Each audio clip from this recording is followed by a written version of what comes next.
आज की हमारी वीडियो आधारित है कॉस्ट अकाउंट के सबसे महत्वपूर्ण चैप्टर कॉस्ट शीट पर, यानी लागत लेखांकन में हम सबसे पहले जो कि बहुत ही महत्वपूर्ण चैप्टर है आज उसका अध्ययन करेंगे।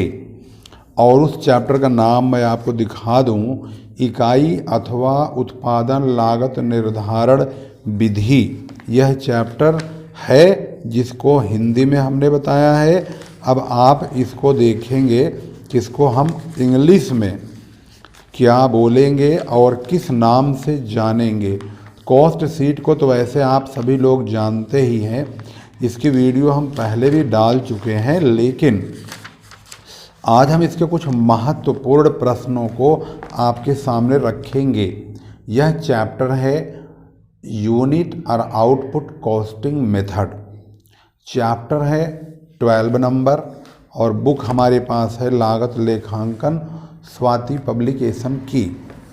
इसमें जो हमने न्यूमेरिकल क्वेश्चन छांटा हुआ है बहुत ही ज़्यादा यूनिक और बहुत ही महत्वपूर्ण है, वो है क्वेश्चन नंबर 11, जिसमें यहाँ पर ओपनिंग स्टॉक है मटेरियल का 1 तारीख का, उसी तारीख में ही फिनिश्ड गुड्स का भी ओपनिंग स्टॉक है, परचेज ऑफ रॉ मटेरियल है, डायरेक्ट वेजेज है, वर्क एक्सपेंसेज, डिविडेंड पेड, ये तो कॉस्टिंग से रिलेटेड है ही नहीं, office expenses, depreciation on machine, selling and distribution expenses, work in progress 1 तारीख का है तो ओपनिंग है और 31 तारीख का है तो क्लोजिंग है।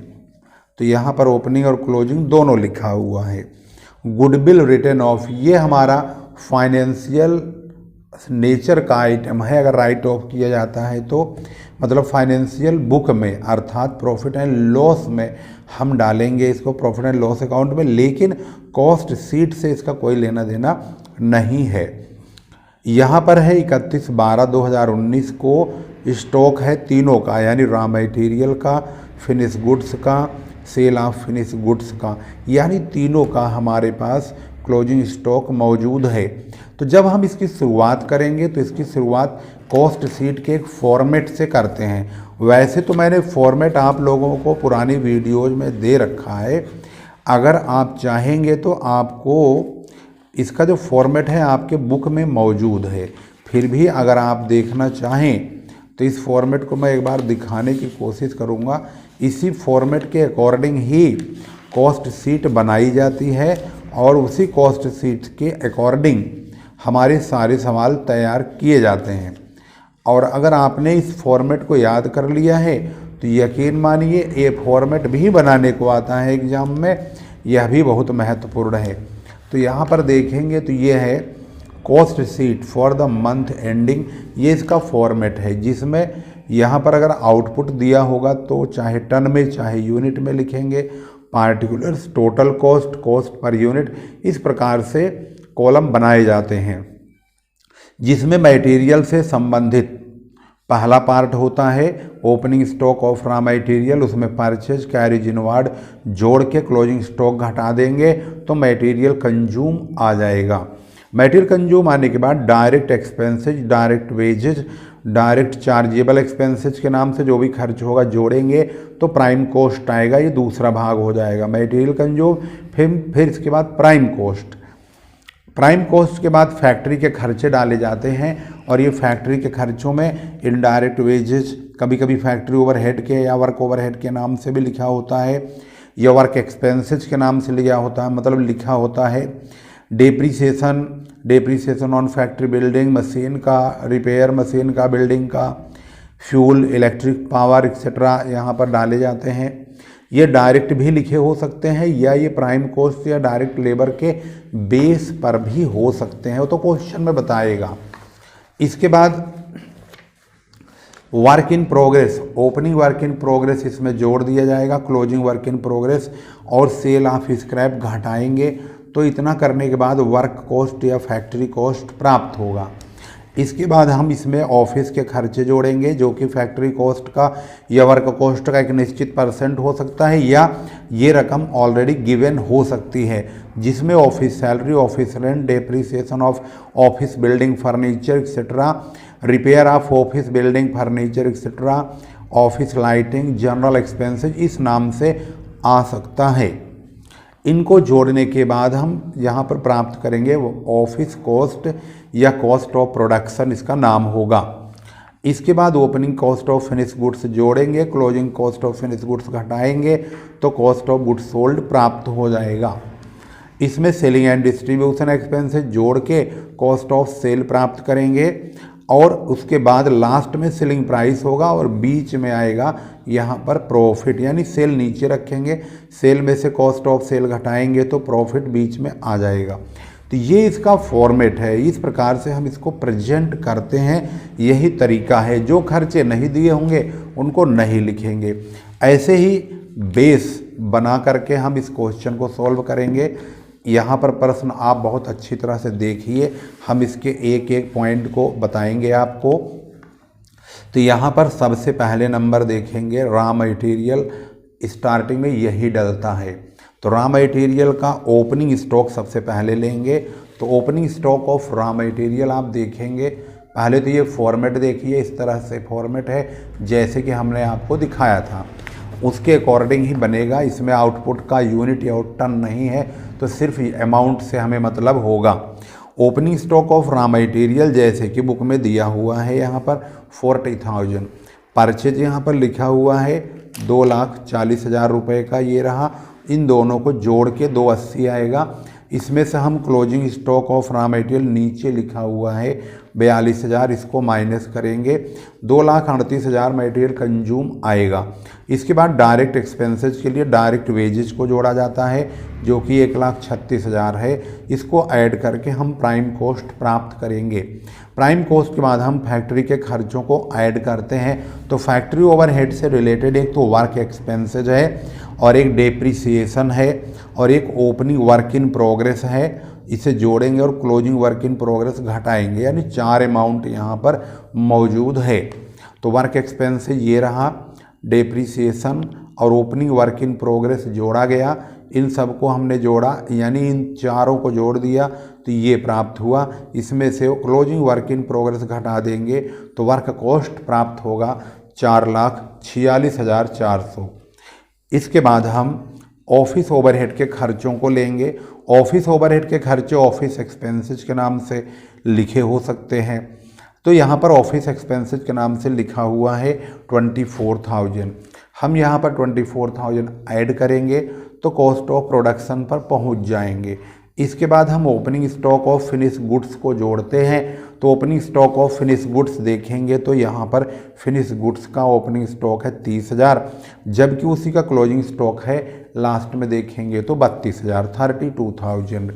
तो हम यहाँ पर 30,000 जोड़ेंगे 4,30,400 में, तो हमें मिलेगा यहाँ पे 5,04,000। Closing stock of finish goods घटा देंगे तो हमारे पास 4,68,400, यानी 468,400 हमारा कॉस्ट ऑफ गुड्स सोल्ड होगा। इसके बाद हमारे नियम के मुताबिक सेलिंग एंड डिस्ट्रीब्यूशन के खर्चे को जोड़ते हैं, जो कि यहाँ पर लिखा हुआ है सेलिंग एंड डिस्ट्रीब्यूशन 32,000। इसको ऐड करके हमें कॉस्ट ऑफ सेल प्राप्त होगा 5,04,000। इसके बाद क्वेश्चन में सेल यहाँ पर दिया हुआ है 5,50,000, तो इसको हम लास्ट में नीचे लिखेंगे सेल, बीच में लिखेंगे प्रॉफिट, जो कि 49,400 प्राप्त होता है। इस प्रकार से कॉस्ट शीट का जो प्रॉब्लम है यहाँ से शुरू हुआ। क्वेश्चन नंबर 11 बहुत ही मोस्ट इम्पॉर्टेंट क्वेश्चन, कई बार रिपीट होने वाला क्वेश्चन आपके सामने यहाँ पर तैयार हो चुका है। 10 से 15 नंबर का सवाल, पहले तो 15 नंबर में था, अब तो जब से NEP लागू हुआ है शायद 10 नंबर में आ सकता है। इसके आंसर को चेक करेंगे तो यहाँ पर आप पाएंगे इसके तमाम आंसर। कॉस्ट ऑफ प्रोडक्शन 4,70,000, यहाँ पे है कॉस्ट ऑफ प्रोडक्शन, ये रहा 4,70,400, ये रहा cost of goods sold 4,68,400, 468,400 cost of goods sold. इसके बाद cost of sale 5,04,000, cost of goods, cost of sale ये रहा इसके बाद लास्ट में है प्रॉफिट 49,400, तो 49,400 ये रहा प्रॉफिट। ये बहुत ही महत्वपूर्ण और इम्पोर्टेंट क्वेश्चन है, और इम्पोर्टेंट क्वेश्चन की लाइन में ही हम आगे बढ़ रहे हैं। और क्योंकि बहुत सारे बच्चे कमेंट करते सर आप उस बहुत सारे प्रश्न हैं, तो उसमें से आप चुन करके बहुत ही महत्वपूर्ण प्रश्न करवाइए।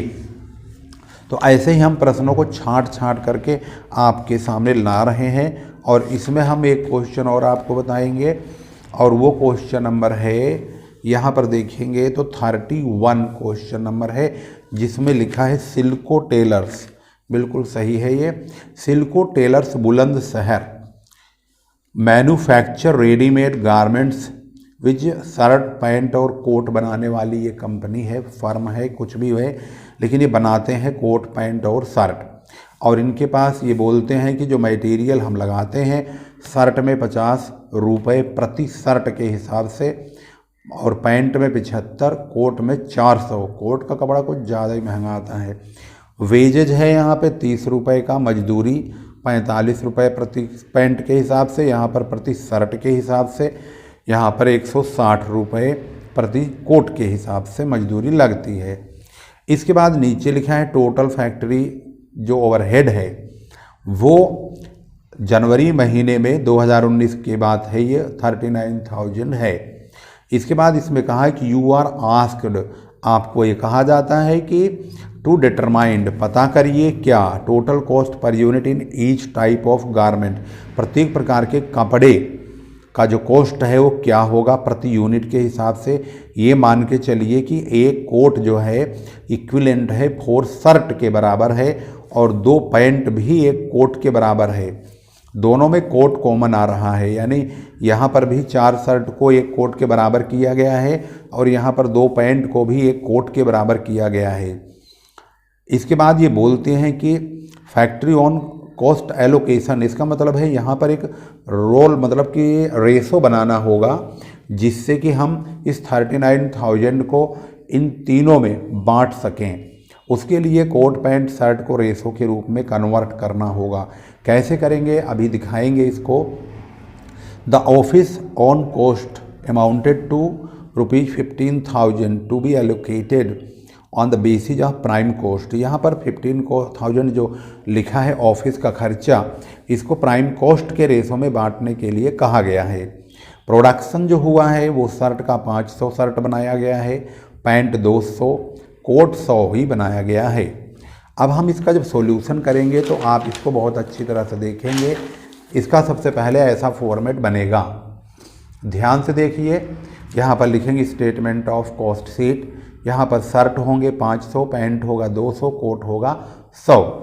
यहाँ total cost, cost per unit का होगा, कॉस्ट पर, और यहाँ पर total cost, cost per, total cost, cost per. इसके बाद हम मटेरियल लेंगे, यहाँ पर 50 रुपये 30 रुपये मटेरियल और लेबर यानी वेजेज दोनों के दिए हैं 50 रुपये 30 रुपये। इसके 75 रुपये 45 रुपये ये हमने लिख दिया। पहले इसमें डालेंगे, कॉस्ट पर में डालेंगे, इसके कॉस्ट पर में भी, इसके कॉस्ट पर में भी, क्योंकि इसके कॉस्ट के ही रेट दिए हुए हैं प्रति शर्ट प्रति पैंट के हिसाब से। इसका 400 160 है तो हम 400 160 लिखेंगे। अब 400 की मल्टीप्लाई 100 में करके यहाँ 40,000, 160 की भी 100 मल्टीप्लाई 16,000, 75 की 200 में 15,000, 45 की 200 में 9,000, 50 की 500 में 25,000, 30 की 500 में 15,000। फिर हम इन दोनों को टोटल कर देंगे, सबको, मतलब पर यूनिट वाले को भी और टोटल कॉस्ट को भी जोड़ेंगे तो सबका प्राइम कॉस्ट आ जाएगा। इसके बाद हमारा काम है फैक्ट्री ओवरहेड को बांटने का। फैक्ट्री ओवरहेड यहाँ पे दिया है 39,000। हिंदी और अंग्रेजी दोनों में प्रश्न है, जिसको जो पसंद हो भाई वो पढ़ ले। यहाँ पर क्वेश्चन हम दोनों तरीक़ों से आपको दिखा दे रहे हैं। अब यहाँ पर इस जो 39,000 है इसको बांटने के लिए एक रेशो की ज़रूरत है, जहाँ पर ये बोला गया कि एक कोट जो है 4 शर्ट के बराबर है, 2 पैंट भी एक कोट के बराबर, यानी दोनों में कोट कॉमन हो गया, तो हम सबको कोट बना लेंगे। तो 4 शर्ट बराबर एक कोट के होता है, तो एक शर्ट होगा 1/4 कोट के। हमारे पास 500 शर्ट यहाँ पर लिखा है, इसको हमें कोट बनाना है, इसको पैंट को भी कोट बनाना है। तो 500 शर्ट इक्वल टू 500 इंटू 1/4 तो 125 कोट हो जाएगा। 2 पैंट में 1 कोट बनता है तो 1 पैंट में 1/2 कोट होंगे, तो हमारे पास 200 कोट लिखा हुआ है, यहाँ पर 200 कोट है। तो इसको भी हम बनाएंगे, मतलब 200 पैंट है तो 2 पैंट बराबर 1 कोट के, तो हमारे पास 1 पैंट बराबर 1/2 कोट के, तो हमारे पास 200 पैंट है, तो 200 पैंट में 100 कोट बनेंगे। यानी इसका कहने का मतलब साफ है कि 200 पैंट का कपड़ा अगर लगाया जाएगा तो उससे 100 कोट बनेगा। इसमें बोला गया 4 शर्ट के कपड़ों में 1 कोट तैयार होता है। इसी प्रकार से जो हमारे पास लास्ट में 100 कोट है, इसको कोट ही रहने देंगे, इसको कोट बनाने की ज़रूरत नहीं है। ये कोट रहेगा, ये पैंट हमारे 100 कोट बन चुके, और ये जो शर्ट 500 है ये 125 कोट बन चुके। 125 कोट जो शर्ट है हमारे 125 कोट बन गए, और जो हमारा पैंट है वो 100 कोट बन गया। यानी ये दोनों शर्ट और पैंट कोट बन गए, और जो लास्ट में 100 कोट है वो तो वही रहेगा, कोट ही है ऑलरेडी, उसे कोट बनाने की ज़रूरत नहीं है। इसको हम एक लाइन में लिख के रेशो बना लेंगे 5/4। 5 4 9 4 13, तो 5/13 4/13 4/13। इस 39,000 को हम यहाँ पर उसी रेशो में बांट देंगे 5/4 के। तो वो जो 39,000 है उसको जब बांटेंगे 39,000 इंटू 5/13, तो ये आएगा 15,000। 4/13 तो 12,000, 4/13 यानी फिर 12,000 आएगा।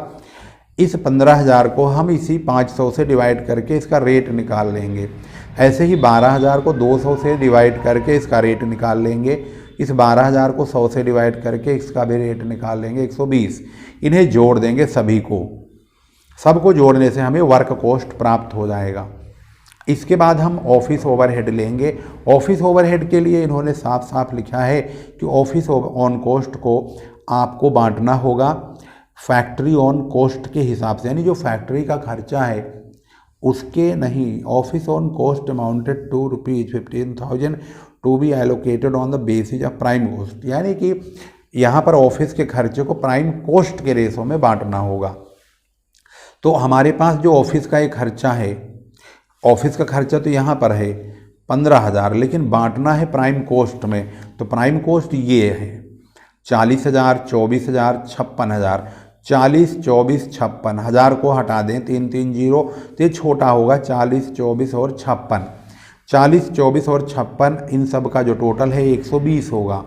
40/120, 24/120, 56/120 काट लेंगे तो जो हमारे पास 15,000 है वो इस हिसाब से बट जाएगा 5,000 10 3,000 और 7,000। इस 5,000 को इसी 500 से डिवाइड करके 10 रुपये का रेट, और इस 3,000 को 200 से डिवाइड करके 15 का रेट, 7,000 को 100 से डिवाइड करके 70 का रेट निकाल लेंगे। फिर वही काम करेंगे, सबको जोड़ लेंगे। जोड़ने के बाद कॉस्ट ऑफ प्रोडक्शन निकल के आएगा 60,000 रुपये 120 का रेट, 39,195 का रेट 39,000 का था, और 75,750 का रेट आया। इसको हम अब यहाँ से शुरू से लास्ट तक देखेंगे। तो इस प्रकार से ये सवाल बना है बाकायदे। इसी प्रकार के सुंदर साफ सुथरे फॉर्मेट में आप भी प्रेजेंट करेंगे तो बेहतर होगा कि आपको अच्छे नंबर भी प्राप्त होंगे, और वर्किंग का हिस्सा भी आप वर्किंग नोट के रूप में अलग से लिखकर दिखाएंगे। और इसका आंसर देखेंगे तो आपको यहाँ पर 120 195 750 इसका रेट आपको यहाँ से मिलेगा 120 195 750। इस प्रकार से ये क्वेश्चन तैयार हो गया। उम्मीद करता हूँ कि ये वीडियो आपको बहुत ही ज़्यादा पसंद आएगी, और आप इसको लाइक भी करेंगे, शेयर भी करेंगे। अगर चैनल सब्सक्राइब नहीं किया है तो ज़रूर करेंगे। फिर मिलेंगे अगली वीडियो में, तब तक के लिए नमस्कार, जय हिंद, जय भारत।